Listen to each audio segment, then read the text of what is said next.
Victoria that I'm sorry.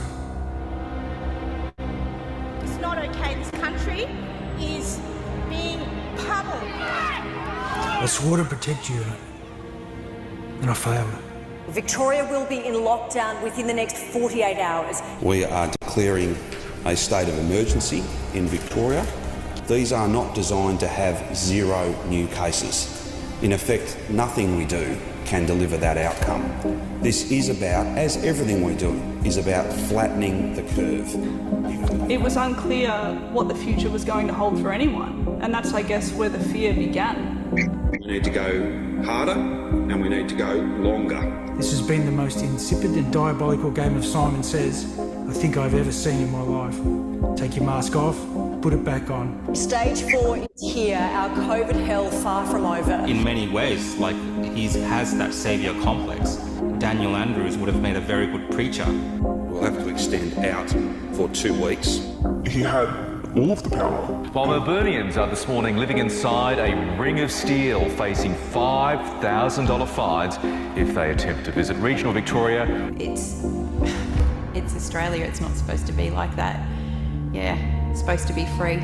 Playgrounds, basketball courts, skate parks and exercise equipment, despite the fact that it's outdoors, will be closed. Shane Patton is on the line. Chief Commissioner, good morning. Morning, Neil.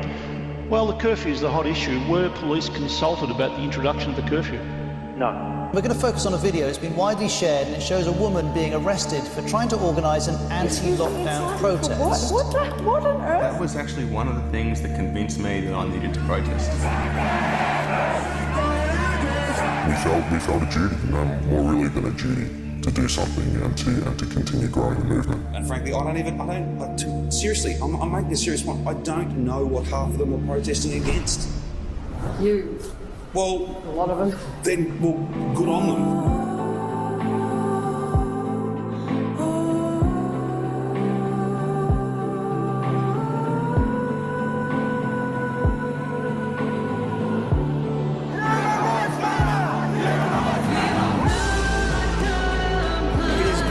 Absolute embarrassment for the state, for the police, that once again, when they promised us thousands were not going to be able to march on these streets, well, they have.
Hi guys, Paul Seils here, and joining us is entrepreneur and director of that film, Topher Field. Topher, thanks for joining us. Well, Paul, thank you so much for having me. I've got to say, I don't enjoy watching that back. It brings back a lot of dark memories, but it is informative to think about what we just watched and to realise that finally we are beginning to see things like the Victoria Police losing a few key court cases, and perhaps the first signs of accountability are just beginning to show themselves. We're certainly not there yet. But I think if anything, looking back on that, we can actually see something of how far we've come in the last few years. Absolutely. And I think that's the interesting thing. That was probably one of my first questions to ask you, is about how do you feel about watching that back? I mean, thank you, first of all, for creating that content. I know that most of the content that was sort of put out during that time, I mean, I had 2 YouTube channels that were deleted and that's the thing as well. How was that received? Oh, well, it was, I guess you can predict the response from the pro-lockdown, pro-vaccine crowd. So they were, of course, just going to say it was terrible and it was all fake and it was all that. That's obvious. And of course, the people who were there really responded very, very positively, which again, you'd expect. But I think the realization set in for all of us very, very quickly, even as we were making it. So it was illegal for me to make that documentary. I think that's the first thing I want to point out. And I was out on bail at the time with the ridiculous incitement criminal charges that Victoria Police had levied against me. So if we'd been subjected to some sort of a bust, some sort of a police raid because we had unvaxxed people working indoors, then I would have been going straight to prison for an indefinite amount of time while they figured out how they could destroy my life. So it was a relatively high risk affair. And we knew at the time that it was not going to change anything in the short term. What this was a historical document. And our view, and I think it's been proven correct since, is that the value of that documentary, the value of Battleground Melbourne, would increase with time. Many documentaries, they get made and then they sort of fade into the background, and after 2 years, no one ever watches them again. I have a strong suspicion that this is going to be one of those ones that will kind of get discovered again in 10 years' time, and an awful lot of people will be dusting that off and showing their kids or their grandkids or other people as the world comes to accept that mistakes were made, and in fact, much worse than mistakes were made. That documentary will become a really important tool in the hands of a lot of people, not just myself, to say, hey, look at this, look full in the face of the madness that you condoned, and that we're now going to hold you responsible for. Yeah. I remember being I was in the US at the time. I was performing and speaking in the US, and I was talking about the need to decentralize now. And I was speaking to events of like 8,000 to 10,000 people in the US, which is a small event by comparison. But they couldn't believe the magnitude of what was happening and what was occurring in relation, particularly the police firing on the people at the Shrine of Remembrance as well. Sure. It was really, and to a certain degree, the conversation, I mean, it needs to be had for completion to some degree, and thank you for documenting that period of time. But the concerns that we have moving forward, and we're going to move, that's why thank you for joining us, because it's everything has shown itself to us for this period of time. Who's compromised, who's not compromised, who stood up, who didn't stand up, and so on and so forth. But the Americans just couldn't understand or couldn't even fathom how that was occurring to the Australian population. Well, what I think we've shown is that we're not the people that we tell ourselves we are, and we're not the people that we tell the world that we are. I'll think of his name in a moment, but there's a chap who has a very sort of famous / infamous quote, that the trouble with Australians is not that they are descended from convicts, but rather that so many are descended from the jailers. And it's an important thing to think about. And what we've shown, I think, really in the last couple of years is that rule-following, rule-enforcing jailer culture is actually the dominant one. The larrikin rebel culture is the one that we idolize. It's the one that we advertise. It's the one that we're actually proud of, but it's not representative of who most of us actually are. And one of the things that concerned me terribly was the fact that even after all of what Daniel Andrews did, he still got re-elected, which means that people watched him in real time in Victoria, experienced that, and then said, yes, we'll have more of that, please. People at the time were outraged. They were saying, oh, Topher, it must have been rigged. Tell us, how did they rig the election? And I've had a bit to do with looking into these things in the past, and I'm actually very, very confident that it was not rigged. And I came back to them, I said, no, it's worse than that. It's worse than that it was rigged. It wasn't rigged. And that's actually the really scary version. We get, in a democratic system, we get the government that we deserve. And I use we deliberately, we as a group, not every single individual, but as a group, we get what we deserve. And the terrible, terrible state of Australian politics, where we have a Labor Party that has just gone completely off the rails, a Liberal Party that is completely flaccid and has lost its way entirely, and completely packed to the rafters with useless people that you wouldn't hire in a fish and chip shop, much less choose to run a country. That is on us. We allowed that to happen. And I think, unfortunately, COVID showed that we have not yet suffered enough that we're really ready to change our choices yet. Yes. So what is it psychologically about the Australian condition? I mean, I get the convict idea and I get the jailer concept and that sort of thing as well. Is there a bit of Stockholm syndrome in there as well? Is that part of the mix?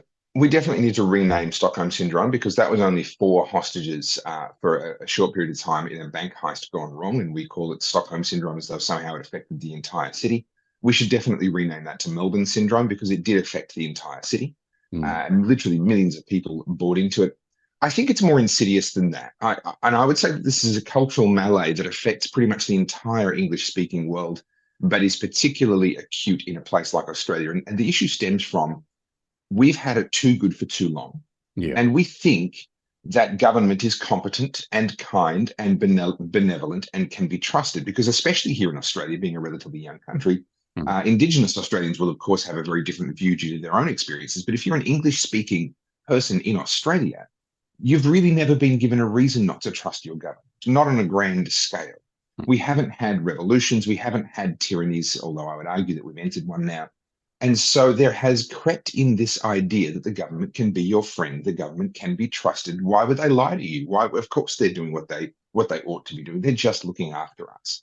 And culturally, we don't have a memory of a time when that was not true. And so therefore, we've really fallen very, very deeply into this trap. But I would go a little bit further, Paul, and say, I actually think we've reached the point where culturally we are worshipping government. We're not a secular culture. We tell ourselves we're a secular culture. I don't think we are. I think we've actually placed government. It's like it's an idol that we've made with our own hands. We're going to create this amazing governmental system that's going to look after us. It's going to meet all of our needs. It's going to do all the things that historically people have looked to a god to do. They look to a god for healing. They look to a god for wisdom. They look to a god for protection and victory in battle. And who do we look to for all those things now? Well, we look to the government, of course. And so I do think, Paul, there has taken on a religious dimension. And I think that explains the fervor with which a lot of people still defend what happened, is because for them, there's actually a religious dimension to this. And them wearing the mask and getting the jab and putting the little rings around their Facebook profile pictures that said they had the jab, all that kind of nonsense. This was performative obedience. It wasn't enough simply to obey. They needed to be seen to be obeying. There was this element of worship that crept in. So, Paul, I think we've actually gone past just a political or a psychological explanation. And I think we're actually deep into kind of this idolatrous worship of government. Yes. It's interesting. One of the images that came, because like I said, I was in the US and Mexico and that sort of thing as well, the end of 2021 and 2022.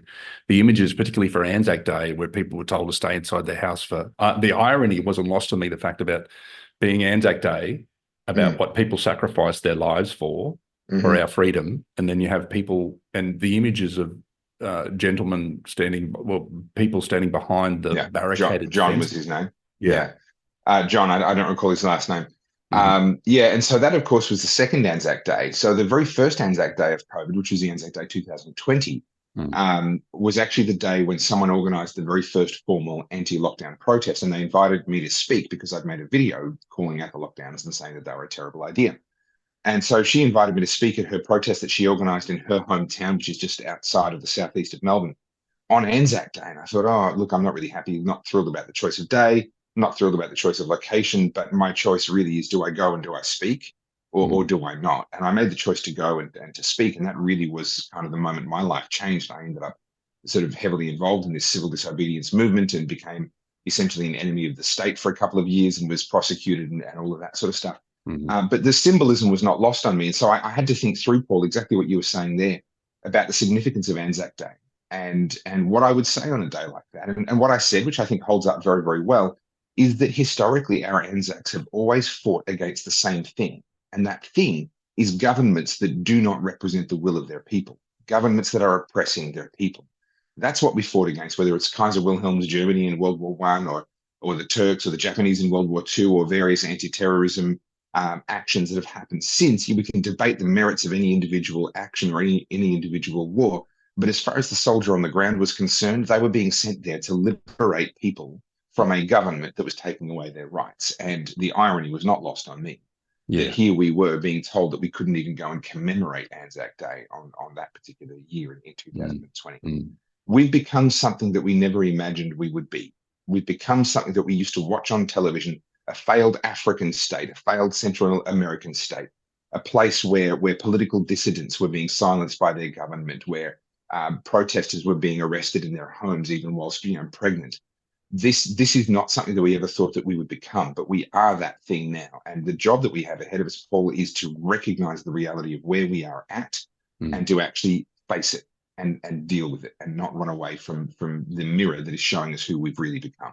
Yeah, I think the thing that really set the alarm bells off for me as well, when it was at Netanyahu in Israel or whatever, he made a public comment to the effect that saying that the protocol and procedures that were carried out in Melbourne were the template to be used for Israel. And I was like, wow, this is really, the tides are turning in this regard. But we're also seeing the same thing being said about climate lockdowns. We saw in Melbourne how well lockdowns worked for dealing with a pandemic. We should consider that model for reducing CO2 emissions. This is the reality of government. There is no such thing as a temporary government program. And if you allow a government to violate human rights in an emergency, then you can be sure that that government will invent emergencies when they want to violate human rights. We've given them a key, just this override button that they can hit anytime they want. It's an emergency, bang. And all of a sudden, they have absolute power. And that's a precedent that we've now set in our society. And so when they try and do it again, we're on the back foot, having to take back our rights against their desire. What do you say to the people, though, Topher, that saying things like, yep, well, that was an unfortunate period of time. We made some bad mistakes, but we've moved on. Yeah. So there is that old cliche, and it's true. It is a cliche, but it is also true that those who do not learn from history are doomed to repeat it. I see no evidence that we've learned any lessons at all. But there is a second side to that cliche, which is that those who do learn from history are doomed to watch on helplessly while they watch everybody else repeat it. And that's where people like you and I are at, Paul, where these people are refusing to learn from history. We can see the lessons, and we're being forced to watch on while the lessons aren't learned. I would also say, though, this is not ancient history at all. There are people still terrified of COVID. There are people still getting themselves booster shots. There are people who are living with vaccine injuries, and there are people who have an empty seat at the table where there used to be a person. And that to turn around and say, oh, it's in the past, when there hasn't even been a lesson learned, much less accountability or compensation in any meaningful sense, besides just the token amount of money that some people have received. When lessons haven't been learned, accountability has not been upheld. And we know that they're going to go and make these exact same mistakes again, probably quite soon. Then I think it's frankly, it's rude, it's disrespectful, it's disgusting for people to be trying to brush this aside and say, oh, well, let's not, don't talk about the war, we're just going to move on. No, there is accountability that must be had before that can be allowed to happen. And what we need to do, and what everyone watching needs to do, is to walk that delicate balance between allowing yourself to get on with your life and not just being so stuck in the past that you sabotage your own progress and the rest of the years that do lie ahead of you. Yes. Without letting go of it to the point that people get away with their wrongdoing. And that's a delicate line to walk, and it might look different for you as it does for me, as it does for somebody else watching. But we need to navigate that. And please don't destroy your life and the future that you have because you're so angry about the past. But at the same time, don't just let go of it and accept the idea that there's never going to be accountability. Yes. And I think, that's why I'm having these conversations with leaders like yourself and thought leaders about like what happened. And then it's about what are we putting in place moving forward. So just before we go into that as well, because I really want to stay in the conversation moving forward, particularly with people like yourself, about what the solutions are moving forward. A lot of people have got a lot of very legitimate concerns at the moment around like things that are being forced again on Australians without consent or without any form of discussion, like the digital ID, etc.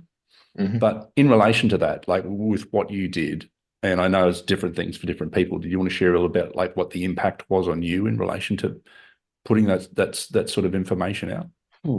In terms of during COVID? Yeah. And even, post. Yeah. Well, yeah, I mean, how long have you got? As long as it takes. I'll be honest, it was very, very costly, and I'm not talking about money.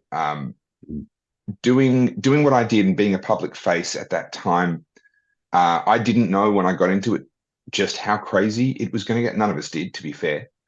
I would like to believe that if I'd known what it was going to cost me, that I still would have had the guts to do it anyway, but I can tell you it would have been a very tough choice if I'd really known.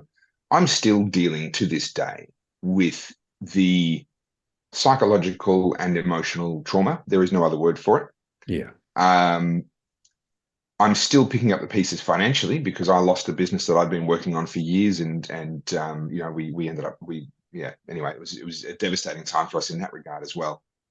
But also there is an incredible grief, I think, that an enormous number of people feel, myself included, it's like a loved one has passed away, but it's not that they're dead and gone. It's that we've discovered that they're not who we thought they were, that the person we loved actually doesn't exist.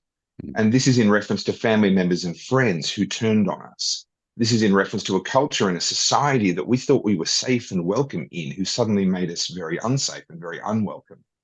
I feel as though I live among strangers now. I've actually moved out of Melbourne because the constant reminders, I would go into the city and I would no longer see, oh, there's Flinders Street Station. I'd say, oh, that's where Matt Lawson got shot. Yeah, I know. And I'd go to Victoria Market. And, oh, that's where the Port Squad came out for the first time. And we saw the round shields for the first time. See the Shrine of Remembrance. That's where the shooting happened. Like, that's my thought process. Like, that's not a healthy place to be in your home city. I've lived there since I was 2 years old. My wife's 5th generation in Melbourne. And so Melbourne was home. And the idea that we were going to go and settle permanently somewhere else, and we will love traveling. We might have lived somewhere else for a few years, raised the kids to be multilingual, something like that, sure. But always with the intention of coming back. And now we've left and we don't have the intention of coming back. So I think there's an enormous amount of grief, and that's unresolved at this point in time. I think that's true for me. I think it's true for a lot of people. But this is also where I say we have to balance between moving on and getting on with our lives and saying, well, I'm still only in my early 40s. I've got amazing decades ahead of me. I still have an amazing family that somehow made it through all of that intact. And we're now in the process of healing together and coming together even more closely than ever before. And I'm going to make the most of my life. And it's going to be amazing. I'm going to really piss off my haters by having a great time and being really successful. And doing that and working through the trauma and all of that, whilst at the same time not actually letting go of things to the point that there's never accountability. It might take 20 years for accountability to happen, but we need to continue to pursue it whilst not destroying our lives in that pursuit. Yes. And I guess the thing that was very alarming for me was the cognitive dissonance that occurred in that period of time as well. And then how easily the concept of rational thought seemed to have just gone completely out of the window. And anyone that wanted to have an intellectual debate about it or discussion or question the narrative was automatically dismissed as a nutcase conspiracy theorist. Yeah, so there's good, well-established, well-understood psychological reasons for that. There's again another cliche: you can't change someone's mind with facts if they didn't use facts to make up their mind in the first place, right? Now that's obvious, but it actually goes a lot deeper than that. You're familiar with Maslow's hierarchy of needs, sort of that triangular thing where down the bottom you've got your basic physiological needs: oxygen, water, shelter, food, etc. Clothing. And then as you move up that list, you start to move into more psychosocial needs, your need to be kind of appreciated or loved, to feel like you're contributing, these sorts of things. And then at the very top, you've got transcendence or self-actualization leading into transcendence, where you're living your best life. Every day is amazing. You're fulfilled in every way, and you feel valuable and like you're contributing in every possible way. And the reality is very few people in Australia are struggling for their basic survival. There's a few, but not many. I would wager that there's very few people experiencing anything resembling transcendence or self-actualization. And so most of us are actually clumped in between, at different places in between, of course, and people move up and down as life goes on and the circumstances change. But fundamentally, most of us are clumped somewhere around about the middle of that. When lockdowns come along, we get split into two very distinct groups. There's the group that gets financially devastated. These are self-employed business people, contract workers, these sorts of things, where all of a sudden they are uncertain about their survival to a degree that they may not have been potentially ever before in their life. They're suddenly shoved towards the bottom, closer to the bottom perhaps than they've ever been before. Yeah. Excuse me. That's obvious. What's interesting is what happens to the other group. The other group are laptop workers, retirees, welfare recipients, or just people for whom the $700 a week was enough. I had one person get really cranky at me. She's like, oh, well, I work in the arts and I serve in bars, and, I lost all of my work during COVID and I wasn't complaining about it the way that you were. And I'm like, yes, but I know you need $400 to live plus another $400 a week to spend on weed, and you're happy at that point, right? That's your entire life. So $700 a week money from the government felt pretty good for you. That wasn't true for everybody. Yeah, correct. And so we had these two different groups. Now, what's really interesting about that group that wasn't pushed towards the bottom is that thanks to Daniel Andrews being very, very crafty as a politician and having very good advice around him in terms of psychological manipulation, He gave people an opportunity to move to the very top of Maslow's hierarchy. Because what he did was he offered them the opportunity to have a life that was filled with meaning and purpose and belonging. You know, we are all in this together. We are fighting a 1 in 100 year pandemic. If you do the right thing, you'll save grandma. Staying apart keeps us together. You know, don't be like those protesters. They're endangering everybody. They're not on the team, but you're on the team. And so all these people had to do was get out of bed and put their moccasins on and walk out and flick the TV on at 11 o'clock every morning when Daniel Andrews, the dear leader, was going to come on and spend an hour and a half massaging their egos. And they ended up, it was not about the data at all. They would tune in to have their egos massaged and their themselves validated. And this is why you can't change their mind with facts. Those were actually the best years of their lives. They've never felt such a great sense of belonging and purpose and meaning ever before. And deep down inside, they know they'll never have it again because they know it was fake. That deep down inside, they know that was not a real substantial accomplishment, but it's the best they've ever had, and it's the best they ever will have, and that's why they cannot let it go. Wow. Yeah, it's interesting. I was going to ask you as well also about you know, you mentioned there in the what we discussed earlier around climate lockdowns and that sort of thing as well. Again, that gets sort of diminished as and cast as aspersions as crazy conspiracy theories as well. So what's your concerns around that moving forward? Well, I mean, you know, again, I love to call it a crazy conspiracy theory until they suddenly do the switch where they're like, oh yeah, no, we all knew that was going to happen, but that's a good thing. You know, they do this switch from, no, you're crazy, that's not happening, to yes, of course it's happening, but it's a good thing. And they just sort of do that overnight. It's normally referred to as gaslighting, Topher. Yeah, correct. Yeah. So all you have to do is look at the relevant websites, and these are the websites around 15-minute city proposals, which have come out of the World Economic Forum and have been largely adopted, you know, throughout most of the relevant UN bodies, and we're seeing trials run in Australia, in the US, and the UK. If you look at those web pages, they will tell you that it is about reducing emissions. It's about reducing CO2. And what they're doing is they're creating a digital prison where your car has to stay within a certain area, a certain radius around you. This is true also of the ultra-low emissions zones. Sadiq Khan, the Mayor of London, introduced those in London. These are digital prisons, digital gates. You can't pass through them more than a certain amount of times a week, you know, without our permission or without paying us extra money. And what this does, and we know that the ultra-low emission zones, that people said, oh no, that's about traffic. That's a conspiracy theory. It's not about CO2 at all. It's about traffic. Well, actually, go and read the literature that's been published by Sadiq Khan's people on it, and it is clearly about emissions. This is about trying to fight climate change.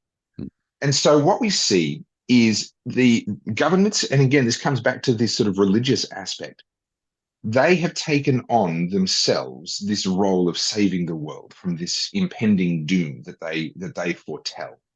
Never mind the fact that even the IPCC's data clearly shows that the world would be a better place in 100 years despite increased temperatures, even assuming they're right about everything, even if we just give them everything. You're right about everything. Even by their own numbers, the quality of life and the planet's health itself will be better in 100 years, even if they're right about everything. And so when they talk about costs, what they're actually talking about is the difference between what GDP would have been versus what it will be. It's not that GDP is going to drop by that much. It's that it won't climb by as much.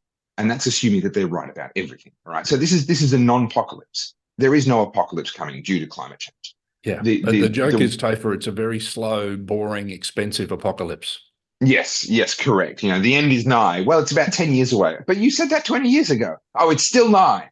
You know, talk about gaslighting. You know, the world will end in 2020. Well, it's 2024. We still have ice in the polar ice caps. And last I checked, we just had 3 bumper snow seasons in the southeast of Australia, and our dams are full, contrary to Tim Flannery. So I'm sure that apocalypse is coming any day now, any minute. That apocalypse will finally catch up with us.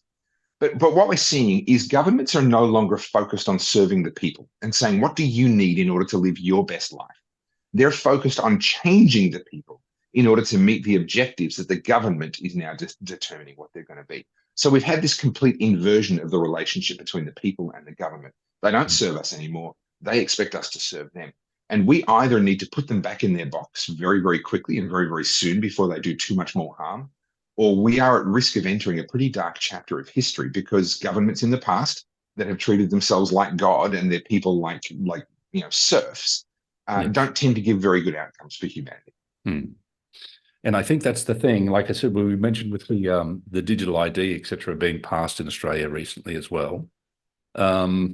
What are your other concerns at the moment, particularly in relation to your community? What are people talking about? Yeah. What's your concerns what are their concerns moving forward? I'm actually pretty optimistic. Yes, the digital ID bill has passed both houses of parliament, but they also passed a director's ID bill, and an enormous number of people have simply refused to comply with that. And the full implementation of that the can has been kicked indefinitely down the road. They're not even pursuing that anymore. Now, that might be partly because they were thinking, oh, well, we'll just bring in ID for everybody, and then that'll solve that problem. So, that's not a clear-cut win, but it didn't go the way they thought it would. Remember the misinformation, disinformation bill? You remember how that was going to be rammed through, and we were definitely going to have that any time now. Yes. And the Black Pill Brigade, the people in our sort of community who want to throw their hands up in the air and say, oh, the fix is in, don't even bother, they have decided, all that sort of stuff. Well, those people were wrong. The Black Pill Brigade were completely wrong. That misinformation, disinformation bill has been kicked into the never. It's not even going to come back to Parliament before we have another federal election. And in fact, it probably won't come back to Parliament anytime soon. And I base that on the fact that we had a very similar bill about 11, 12 years ago under Julia Gillard's government. It was called the News Media Council. It was based on a judge report, a Finkelstein report. And she wanted to basically create the Ministry of Truth. It was a Jacinda Ardern style, we will be your single source of truth type of setup. We pushed back on that, and that got canned. They abandoned that idea, and it took them 11, 12 years before they brought it back again in the form of this misinformation, disinformation bill. Well, we managed to get them to kick that can down the road again. Are they going to give up? No. But are they getting what they want? Also, no. Whatever your views on the voice may be, it's very, very clear that the government wanted to get the voice, and they didn't. So here we can see time and time again, whatever your view on these particular issues, the government is not just automatically getting what it wants. We see this again right now. Just yesterday, we had the news come out of Geneva that the World Health Organization and these alterations to the pandemic treaty, the negotiations have stalled. The parties are in a deadlock, and it's going to get kicked. The can's going to get kicked down the road, 6 months, maybe 12 months down the road. Now, this is fantastic for two reasons. Number one, it means they're not getting what they want right now. Number two, because the momentum is actually shifting in our favor. And if they can't get it done now, it's going to be even harder for them to get it done in a year, in 2 years, in 3 years, because we were on the defensive when COVID came along. And now we're actually, I wouldn't say we're on the offensive yet, but we're very much, the power struggle is much more evenly matched now than what it was. And the momentum is shifting in our favor. So I'm actually really optimistic. Am I concerned about these things? Yes, I am. I'm also absolutely thrilled with the way that people are standing up. Look at what's happening in Holland with the farmers and the way Parliament's worked out there. Look at what's happening in Argentina with the first ever openly libertarian head of state in my lifetime, who has got the economy back on track in the space of 5 months. All right, it can be done. And we've now got living proof that it can be done. There's actually lots of really exciting stuff happening around the world. And so long as we don't lose hope and we don't take that black pill and give up, and we keep on working together and organizing alongside each other to make good things happen, I'm actually really optimistic that we are going to overcome a lot, if not all, of these problems. And I'm actually really optimistic that we can pass on to our descendants a world that is freer than the one that I was born into in the 1980s. Yes. Wonderful. And also the thing is around, the conversation for solutions. There's a lot of addictive thinking there around people sort of looping around talking about the problems and this is happening and this is happening and this is happening. The old saying is that we're not outnumbered, we're just out-organized. Yeah. And these unelected officials in the World Economic Forum, et cetera, and the Young Leaders Program, they've basically infiltrated all the governments, most of the governments across the Western world, particularly the Five Eyes countries anyway. But what are you talking about in relation to conversations around solutions and people talking about remedy and what they can do and how they can organize? And So I'm a libertarian, so I don't favor top-down type solutions. I favor ground-up sort of solutions. And I think genuinely, though, I think that is the right approach in this particular situation. The focus, in my opinion, is the intentional decentralization of power. Now, what that means at a political level is trying to get the federal government to hand back to state governments lots of what it does, because it doesn't need to do it, because it should be the purview of the states. Get the states to hand down to local councils or just to community groups, not even governmental groups, as much as possible. And then get those councils to abandon most of their power and just get back to roads and footpaths and rubbish. So a lot of these, we need to devolve government power, but we also need an alternative. It's no good having nowhere for people to go when they're in need. I'm opposed to welfare, but I'm very much in favor of charity. And here's the problem. If we just abolished welfare, just to cite one example, right? If we just abolished welfare and there wasn't time for charities to actually evolve and fill that void, there would be an enormous amount of suffering for an enormous number of people. And then, of course, there would be outcry, and then people would want to give back to the government all of the power that we just took away from them. So what we need to start doing is intentionally building the alternative. Even before we've depowered the government, we need to start building the alternative. And I think what that looks like is actually getting to know your neighbors and getting to know people who are like-minded in your community. Now, that doesn't have to be literally the people who live next door to you. You can go and just find the people that are like-minded, that you enjoy hanging out with and spending time with, and actually get to know them. And secondly, building your individual resilience. This is resilience in a very, very practical sense. I'm working on this theory in my head that I haven't sort of published anywhere yet, so you heard it here first, of this sort of survive in place idea. And this idea first occurred to me after I saw a winter storm in Texas, where power went down for 7 days and hundreds of people died. They died from exposure to the cold. They died from having to jump in the car and try to go to the grocery store because they didn't have enough in their house, and they died on the roads. Some people died from carbon monoxide poisoning because they bring a barbecue inside and turn it on to try and warm up the house and gas themselves to death. Over 700 people, over 700 excess deaths took place in that week in Texas. And what it really highlighted for me, and I began to think about my own situation, I thought, yeah, I'd be in trouble on about day 3. If the water stopped coming out of the taps, if there was no electricity, there was no gas, there's no sewerage, you can't flush the toilet anymore. How long really before you're having to walk out that door and get something from outside and bring it in? Yes. And for me, my realization was it was water. Water was the weakness in my case, was drinkable, potable water. And if we fix that, well, we had food for a week, we had other things for a week or more, but we had no water. And so beginning to think about, okay, what if I could put myself in a situation where at any given moment in time, there could be a solar flare or an earthquake or a winter storm or whatever it might be. And I know that no member of my family is going to have to leave the boundaries of my property for at least 30 days. And what if I also am part of a community where I know that the other people in that community have also made sure that they are perfectly able to get through the first 30 days as well?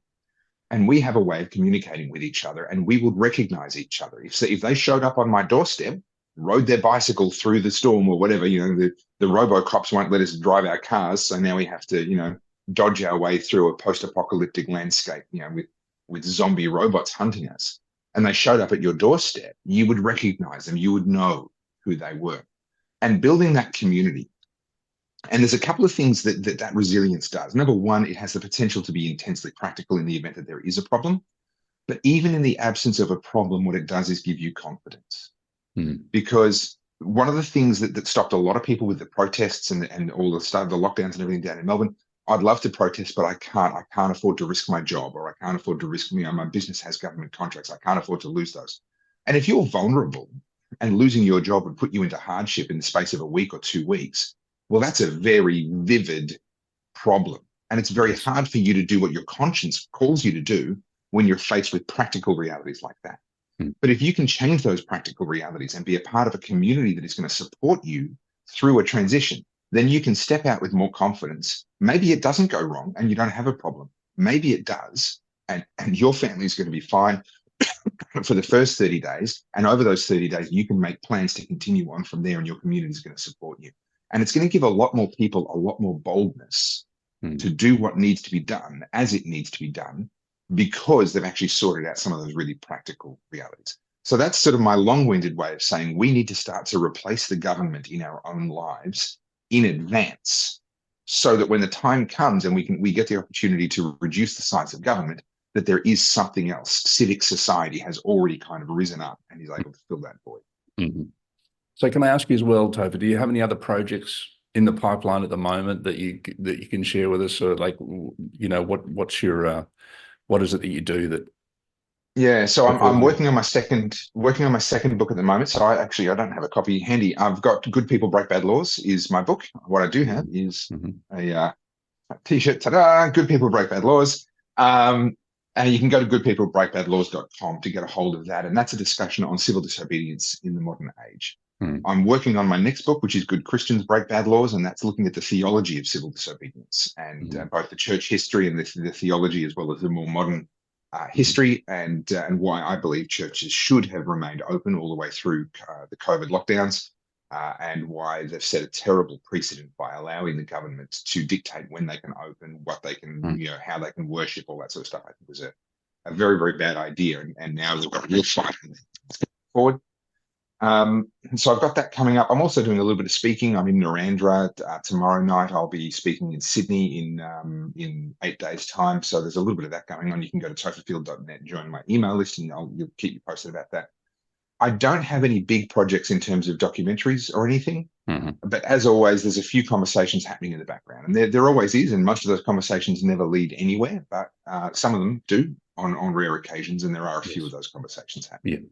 I just saw as well, Kim Stanton, who produced the Julian Assange documentary Trustfall, got highest documentary, most popular documentary in Australia for 2024 so far as well. Fantastic. Yeah, well done. There's definitely the interest there. So can I ask you the question as well, like around the libertarian aspects and philosophies and also decentralization? So I don't think a lot of people sort of really understand the difference between centralization and decentralization. Sure. And that there's a huge educational process that's going to take underway, and what it is about the human condition sometimes that we don't choose to evolve unless we're subjected to trauma. Yeah. But like around those libertarian philosophies and that sort of thing, what do you see? What's your vision of what's your optimum vision of the future of Australia fulfilled in that regard around decentralization? Yeah, look, I don't know that we would ever get to something that I would call an optimum vision. I try to be intensely practical, intensely realist. So I'm not going to engage in pie in the sky. However, there is a lot that we could do. Step one: remove all duplication between the federal and the state governments. We have a federal Department of Education that does not run a single school. They don't have a single student. Why do they exist? Well, pretty much for the coordination of the state departments. But I'm pretty sure the state departments of education are staffed by adults, and they can coordinate themselves and each other. Thank you very much. We don't need a multi-hundreds of millions of dollars a year federal government bureaucracy to fulfill that purpose. The same can be said for for health and a bunch of other areas. I believe that every national park needs to be handed back to the states in which they reside. There should not be such a thing as a national park. There is no need for a federal government to have or run parks. Hand them back to the states, and all the parks should be opened up for recreation. Again, this nonsense that's going on that we're seeing in Queensland and WA and Victoria and I'm sure elsewhere as well, saying, oh, rock climbers can't come in and hunters can't come in and bushwalkers can't come in. That's nonsense. They exist for our enjoyment, for human enjoyment. Yes, they can achieve conservation objectives at the same time, but locking people out of them makes no sense.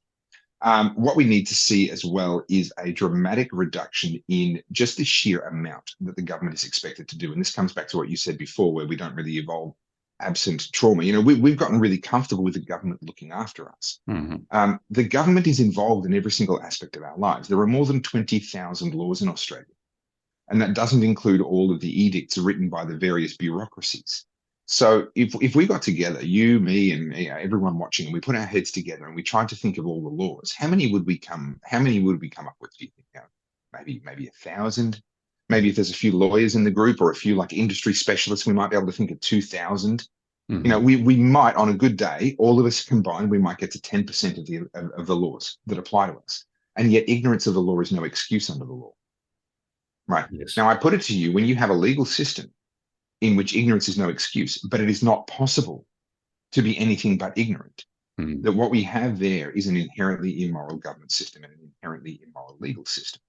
It's not that the laws necessarily are bad, it's that the system has become evil because it demands of you something that is not possible. There is no one person that can know all of the law. So I would like to see us get to the point where all of our laws could be read by an adult with a year 10 education and actually be understood. Yep. You know, in a single lifetime, it's possible for someone by the time they're 18 years of age and they're driving a car by themselves and they're allowed to own a gun and they're voting, it's actually possible for that human being to know all of the law, to know what it is that's expected of them. And I think for as long as we are not in that place and we do not have that objective, then I think our system is actually becoming inherently immoral and inherently illegitimate. So that would be my primary objective. Okay, well, we're sort of getting towards the end of time, and we'll close out shortly with some Q&A to some of our private community, and I like to sort of finish with a song with the end of the interviews and that sort of thing as well. Is there anything that you would like, first of all, how do people reach you, connect you through via socials, etc.? So at Topher Field is my handle on all the socials: YouTube, Facebook, X, Instagram, Rumble. I'm sure there's a few others as well. The most important thing, and Paul, I'm sure you get this as well, even with the social media platforms like X, you know, I can post and only a fraction of people actually see that post. So the most important thing to do is to go to topherfield.net and join the email list. Yes. If you haven't seen Battleground Melbourne, the documentary, you can watch it for free. Go to battlegroundmelbourne.com. It's just there. You can watch that for free. And further down that page, there's a thing called Battleground Melbourne Live. That's my live stage event from CPAC Australia a few years ago. If you haven't seen that, even if you've seen the documentary, if you haven't seen Battleground Melbourne Live, go to battlegroundmelbourne.com, scroll down, you'll find it there. Have some tissues handy. Trust me, you are not going to get through that without some tissues. And then if you want the t-shirts or the book or any of that sort of stuff, it's goodpeoplebreakbadlaws.com, which is where all my merch and all that sort of stuff is available from. Okay. And then anything you'd like to leave us with before we complete the live stream? Any final words and messages? Yeah, Paul, it's simply this. The battle for freedom has been going on since long before I was born, and it will continue long after I am dead. What we are faced with right now is unique in terms of the technologies involved, but it's not unique in terms of the battle. The governments have always wanted to oppress. People have always been fighting to be free. Governments have pretty much always had the advantage in that fight. They've had the numbers, they've had the military, they've had the organization. They've had whatever technology was available at that time. And yet we have what we have, such as it is, because there were people who fought for it anyway. They fought against the odds over a period of hundreds and thousands of years. And so our job, and the only thing we can do really, is to do our job in our time. And our job is to protect what we have, to figure out how to get more of it, and to pass that on to our descendants. And my objective, or not my objective, my measuring stick of success is not actually outcomes so much, because the outcome depends on so many variables that I cannot really control. You know, the moment in history, you know, if you were born during the rise of the Roman Empire and you were a Roman, you'd look like a hero. If you were born during the fall of the Roman Empire, well, guess what? No matter what you do, you're not going to stop that empire from collapsing. The outcome is above your pay grade.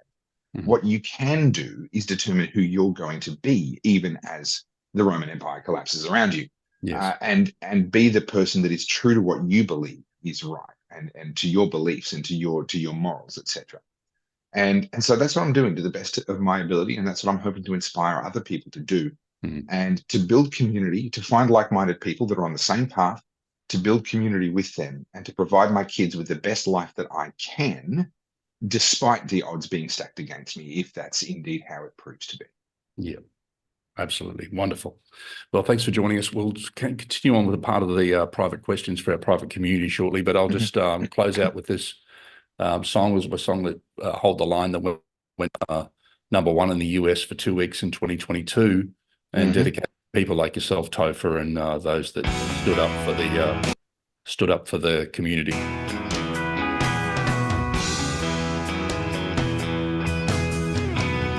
This is our last stand.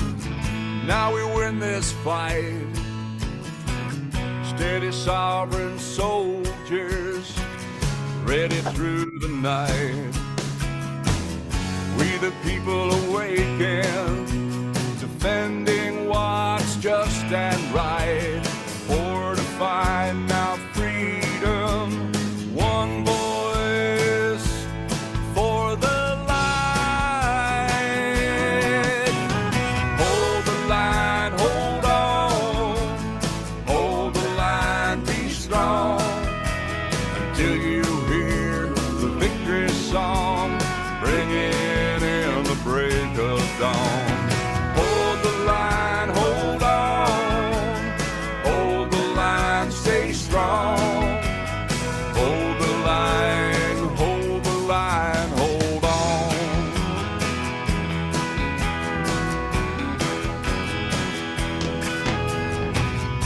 As the battle rages on, we make our voices heard, facing fallen angels, we speak the holy word, destroying evil forever, never to be enslaved again.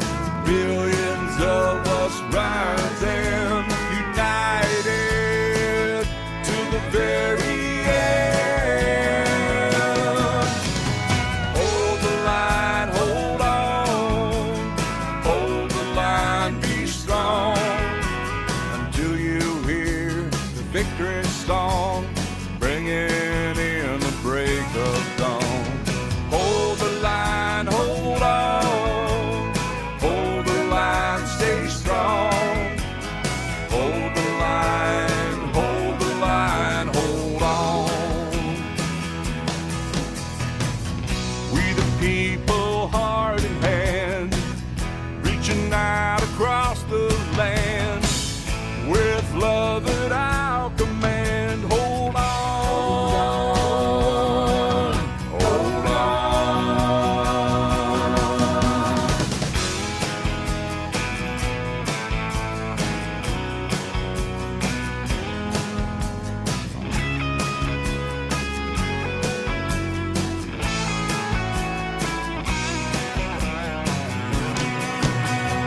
Hold the line, hold on, hold the line, stay strong, until you hear the victory song, bringing in the break of dawn. Hold the line, hold on, hold the line, stay strong, hold the line, hold the line, hold the line, hold on.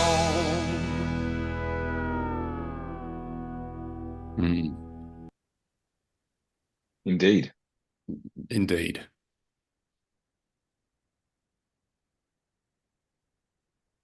Okay, live stream stopped.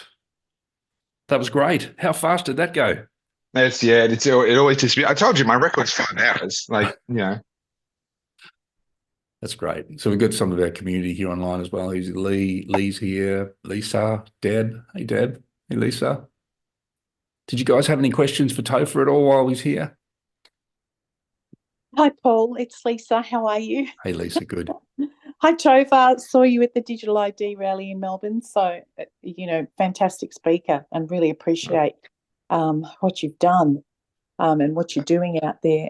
Just a quick question, or just getting both your thoughts, actually. I do believe that this is not just obviously government. And this is, what our government are following is what I'm trying to say is a larger directive from the World Economic Forum, I believe. How do we manage that as a country? How do we overcome that influence and, whatever contracts may or may not have been signed with those people? It seems like a huge, huge task. It's very much a paper tiger. And hi, Lisa, by the way, and thanks for coming to that rally in Melbourne. It's a paper tiger. These things are made to look much scarier and much more serious than much more substantial than what they actually are. The reality is we fix that problem just by fixing the politicians that we have in Australia. You've got to understand how these things work. They will still go through the process of getting things done properly, getting their paperwork in order. That's all the government really has, is paperwork. And then once they do enough paperwork, they can send in people with guns. But they've got to do the paperwork first. So the way these international treaties work is, yes, we might have a delegate go out and sign us onto a given new treaty. The treaties never have the force of law in and of themselves. What happens is, as a result of the fact that we've signed a treaty, legislation will be drafted in Australia or in Victoria or Queensland or whatever the relevant jurisdiction is, that will then be passed. And that has the force of law. The treaty might impose penalties in the event that we don't pass legislation. That could be, usually it's financial. But even oftentimes it doesn't even have that. It just says, you will do this thing. And you're supposed to pass your own legislation to make that happen. Classic case would be all of the carbon emissions stuff. We've signed up to carbon emissions, agreement after carbon emissions agreement. We've missed our targets every single time. No one's been able to penalise us, nor will they be able to penalise us. And quite frankly, the whole thing is there really so that they can make their announcements and look good. We're doing something about this issue. So the minute we have politicians that say, no, screw you, Economic Forum, we're not doing that, then the problem goes away. These people don't have actual power. What they have is an alignment of incentives. And this is where people, I think, convince themselves that there's some grand conspiracy, some puppet master pulling the strings. And there are certainly people who would like to be able to do that, and perhaps some people that have deluded themselves into believing that's what they're doing. And Klaus Schwab would be a candidate, like the Wizard of the Wizard of Oz behind the curtain. Correct. Yeah. And Klaus Schwab may very well think of himself as one of those people. I've got all of this power.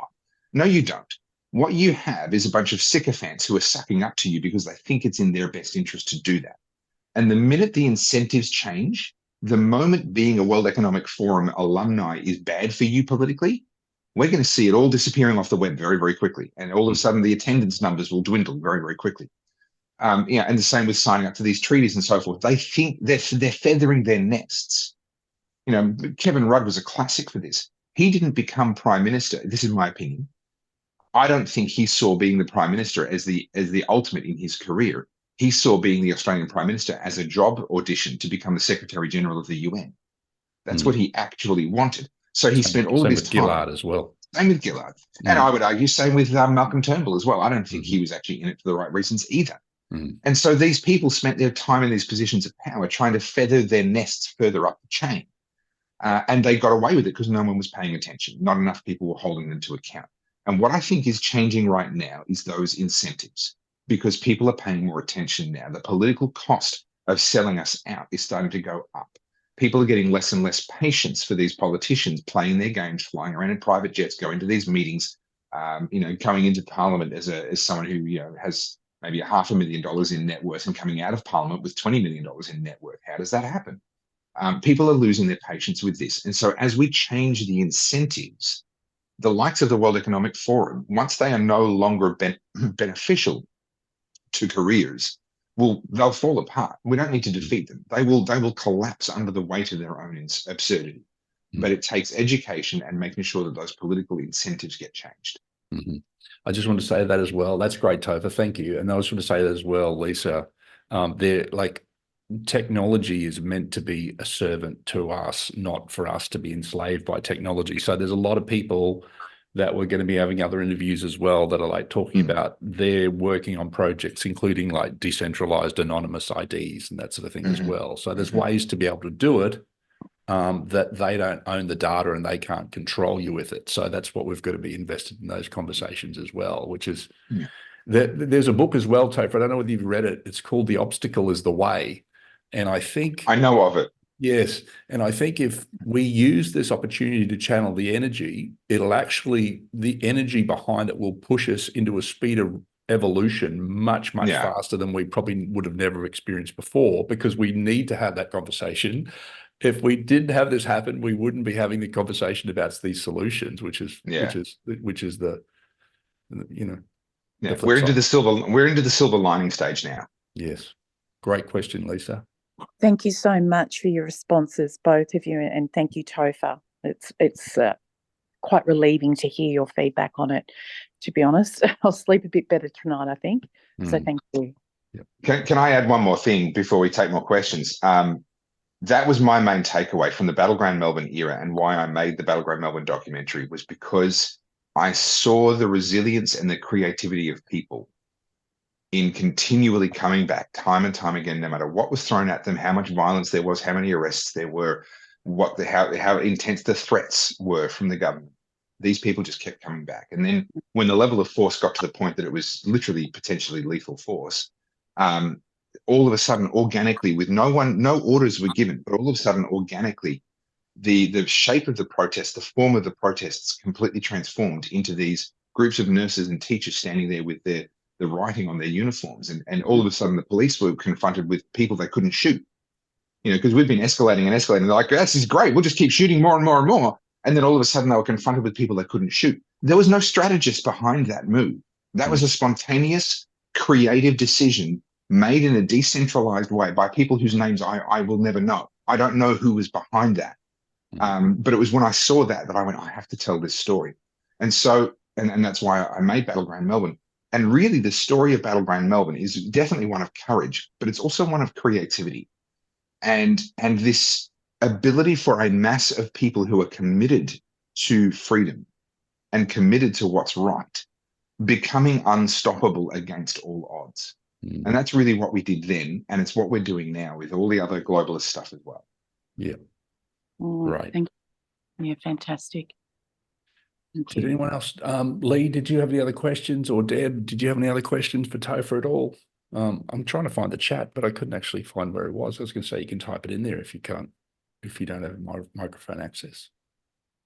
But unless you had any other questions or about anything else at all, Lisa, I'm not hearing anything from the other guys in the chat. So, well, I think that was my big picture question, Paul, and yeah, I feel a lot better after hearing that response, to be honest, and your thoughts on it as well. Both of your thoughts are very much appreciated. Yeah. That was my key thing. Yeah.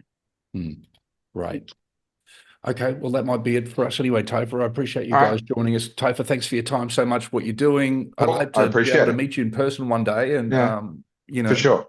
Are you going to the Tucker Carlson thing at all? I'm hoping to get to the Melbourne one. Okay, I'm going to attend Brisbane. So, but I hope there's going to be some more. We were saying the other day, it's got a very significant in the last sort of 3 or 4 years. We've got to get together. We ran a speakeasy ball in Brisbane on Gold Coast this time last year, but we got to start getting together and start, you know, there's work to do, but we shouldn't forget how to get together and have some fun and catch up. And kick back. Absolutely. 100%. All right, Paul. Awesome. Thanks so much. No, thank you. Appreciate it. Cheers. Bye.